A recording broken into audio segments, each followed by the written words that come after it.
Heures de la matinée de ce mercredi 7 décembre que le chef de l'État Félix-Antoine Tshisekedi Tshilombo a quitté la capitale, destination le Congo central, une province qu'il a choisi de parcourir par route de Kasangulu, son tout premier territoire, jusqu'à Moanda. Toute une journée passée sur ce sentier battu de cette province, une route longue de près de 600 km pour une durée estimée à plus ou moins 10 heures de route. La nationale numéro 1, qui depuis un temps subit sa cure de jouvence à travers une réhabilitation exécutée de manière sectorielle, occasion pour le président de la République de jauger le niveau de fluidité du trafic dans cette partie de la République, source considérable des recettes de l'État et de desserte des denrées de première nécessité pour la capitale, car comme d'aucuns l'ignorent, la province du Congo central est le grenier qui nourrit la ville capitale en produits vivriers. Des entretiens signalés au niveau de Matadi avec le gouverneur Guy Bandou, qu'entouraient quelques notables de la ville, mais aussi les cadres et agents administratifs du gouvernorat. Après Matadi, cap vers la ville portuaire de Boma, où l'autorité suprême est passée sous les regards spectaculaires de la population riveraine. C'est à 18h35 heure locale que le cortège présidentiel a fait son entrée dans la cité côtière de Moanda, le chef de l'État revenu ici pour la deuxième fois après la pose de la première pierre de construction du port en eau profonde de Banana. Plusieurs activités sont annoncées ici à Moanda. La plus en vue est la causerie morale que le garant de la nation aura ce jeudi dans la matinée avec les militaires basés à Kitona. La République démocratique du Congo entame depuis le 3 novembre 2022, date qui rappelle la mobilisation générale lancée par le commandant suprême des forces armées de la République démocratique du Congo, Félix-Antoine Tshisekedi Tshilombo, pour la défense de la patrie dont la paix n'est plus négociable. 10 000 jeunes ont répondu à l'appel pour bouter dehors l'ennemi de la République sous couvert du mouvement terroriste M23. Sous une pluie battante, signe de la bénédiction, le président de la République a effectué le déplacement du centre d'instruction de Kitona, situé dans la périphérie du territoire de Moanda. Il est ici pour d'abord réarmer moralement ces nouvelles recrues, car la mission de la défense de la patrie est noble. Ensuite, s'imprégner des conditions d'hébergement et d'apprentissage des nouvelles recrues des FARDC venues de toutes les provinces du pays. Une représentation qui rassure la population congolaise. Tête chauve, tenues désenfilées, ils sont estimés à plus de 10 000 volontaires, des vrais jeunes patriotes décidés d'en découdre avec le Rwanda qui s'est trompé d'époque dans ses manœuvres de la déstabilisation de la partie Est. Bien défendre l'intégrité territoriale et assurer la sécurité des Congolaises et Congolais contre toute agression ou attaque d'où qu'elle vienne, c'est le mot passé à ces nouvelles recrues à qui le commandant suprême demande plus de discipline et d'abnégation, mais surtout, ne jamais trahir la patrie. Votre devise. Le chef de l'État Félix-Antoine Tshisekedi Tshilombo a rassuré les différentes unités de sa totale disponibilité à prendre en charge tous les problèmes liés au vécu quotidien des soldats ainsi que ceux de leurs dépendants. Naye lelo kota na bino bamapinga na biso ya kala na pe ba oyo bakoti sika o babengi na lopoto ba recrue pona kotonda bino botondi ya maemanso bozali kosala pona ekolo na biso Congo pe na ekoyebisa bino ke mosala o bozali kosala ezali mosala ya motuya mingi. Esengeli biso bakonzi mboka tozala na attention makasi na maemanso matali mosala na bino pe mabota na bino. Du haut de la tribune érigée pour la circonstance, le chef de l'État a également évoqué la loi relative à la programmation militaire en cours d'examen au Parlement, une disposition inexistante depuis plusieurs décennies. Avec la mise en œuvre de cette loi, le garant de la nation entend réitérer sa détermination à redorer le blason terni de l'armée nationale et à lui restituer son prestige d'antan.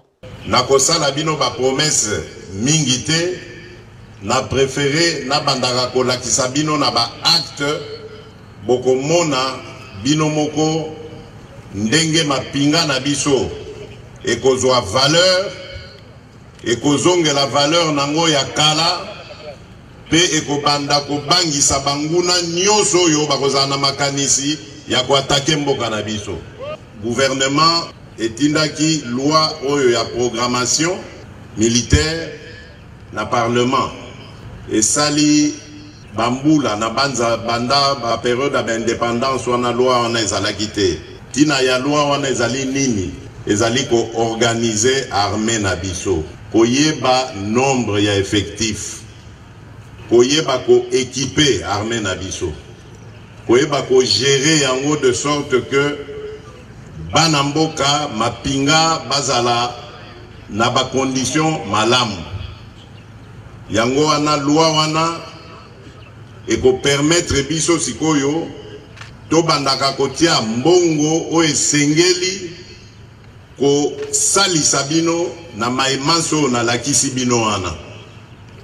Likambo ya pasi, likambo ya kanai, likambo ya motema mabe ko yiba mbongo ya ration ya ba soda ya mapinga, makambo nyonso wana ekosila abuo ya. Bien auparavant, le commandant suprême des forces armées et de la police nationale congolaise a assisté à la parade et honneur militaire accompagné de la fanfare pour le passage des troupes en revue, assurant ainsi la solennité du passage historique du chef de l'État sur ce site. Le clou de la cérémonie aura été ce briefing à huis clos avec le commandant de la base et autres hauts responsables des différents départements militaires et une visite des installations de la base militaire du Kitona.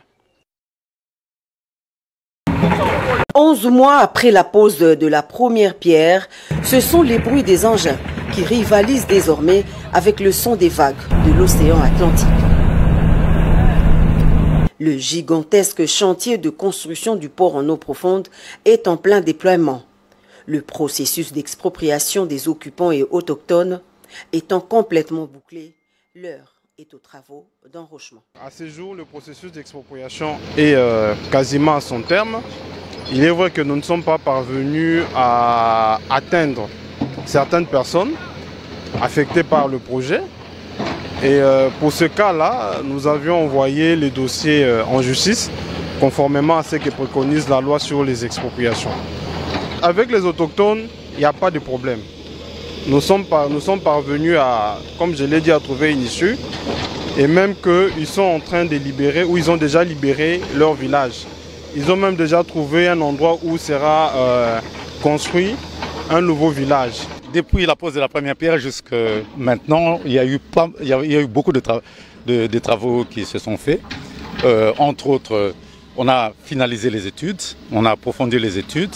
En même temps, il y avait des conditions suspensives qui devaient être remplies pour, par exemple, nous livrer le terrain. Parce qu'on ne pouvait pas commencer directement les travaux quand toutes ces conditions n'étaient pas complètement remplies. Donc c'est la raison pour laquelle on a commencé les travaux proprement dits il y a un mois.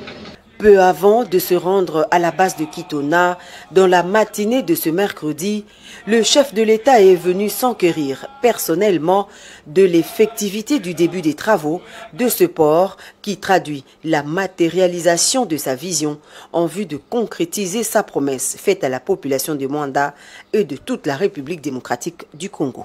C'est un projet qui est titanesque, mais au-delà de son importance comme superstructure, C'est un projet qui économiquement va apporter énormément de choses pour le pays, parce que ça sera un port en eau profonde, donc absolument il va nous rendre compétitifs par rapport aux autres ports de la sous-région.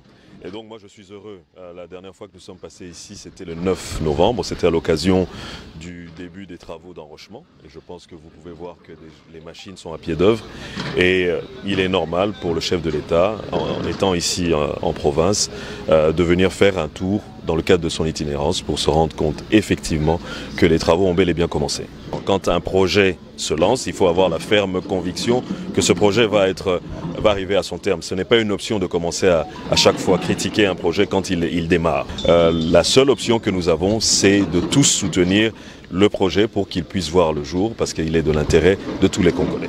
Outre les travaux d'enrochement en cours d'exécution, la première phase de ce projet prévoit également la construction d'un quai de 600 mètres et d'une plateforme de stockage de 25 hectares. L'expropriation et la relocalisation de la force navale se font sans entrave, d'autant plus que l'ouvrage est construit pour une cause d'utilité publique. La construction du port en eau profonde de Banana, qui relève également de la souveraineté de l'État, va s'effectuer en 4 phases pour une durée minimum estimée à 36 mois.